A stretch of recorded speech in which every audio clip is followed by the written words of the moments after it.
আসসালামু আলাইকুম everyone, welcome back to my channel. আশা করছি সবাই ভালো আছেন। আজকে আমি আপনাদের সাথে শেয়ার করব লেয়ার মুরগি বা শক্ত মুরগির রেসিপি। আশা করছি সবার কাছে ভালো লাগবে।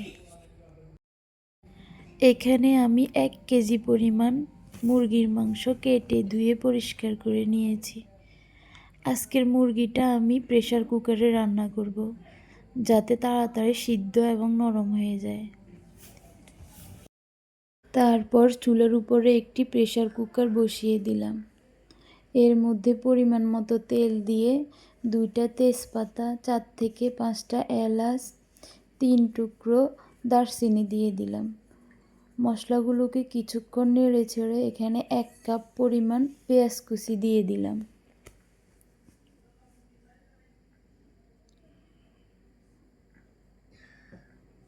পেঁয়াজগুলো যখন একটু বাদামি কালার হয়ে আসবে, এখন এখানে আমি সবগুলো মশলা দিয়ে দিব।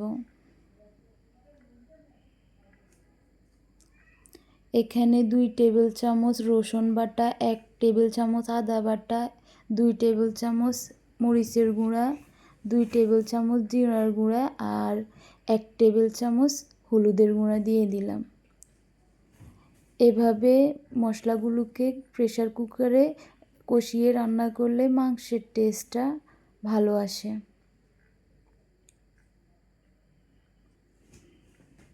তারপর উপর দিয়ে কয়েক টুকরা টমেটো দিয়ে দিলাম এবং পরিমাণ মতো লবণ দিয়ে দিব। কিছুক্ষণ মশলাগুলোকে কষিয়ে নিয়ে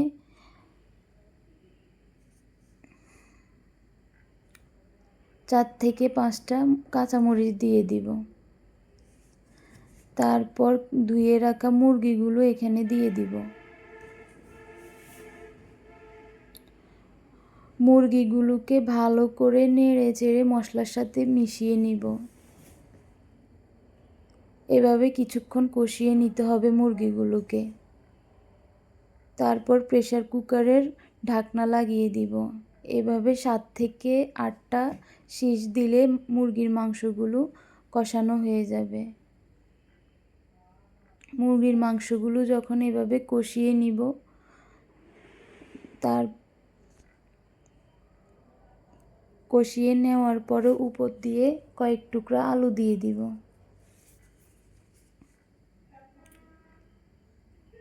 আলু দেওয়ার পর আরও কিছুক্ষণ এভাবে নেড়ে চেড়ে নিতে হবে। তারপর উপর দিয়ে পরিমাণ মতো ঝোলের পানি দিয়ে দিতে হবে।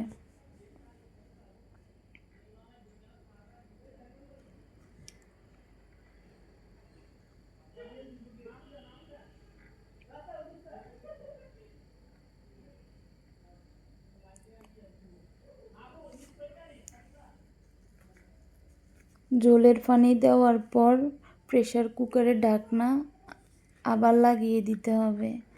এবার 3 থেকে 4টা শিস দিলে মুরগির মাংস রান্না হয়ে যাবে। রান্না হয়ে গেলে এবার একটি নর্মাল পাতিলে তুলে নিব।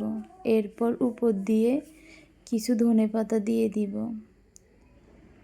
এই তো হয়ে গেল আমার সুস্বাদু লেয়ার মুরগি রান্না। আমার রান্নাটা কেমন লাগলো অবশ্যই জানাবেন।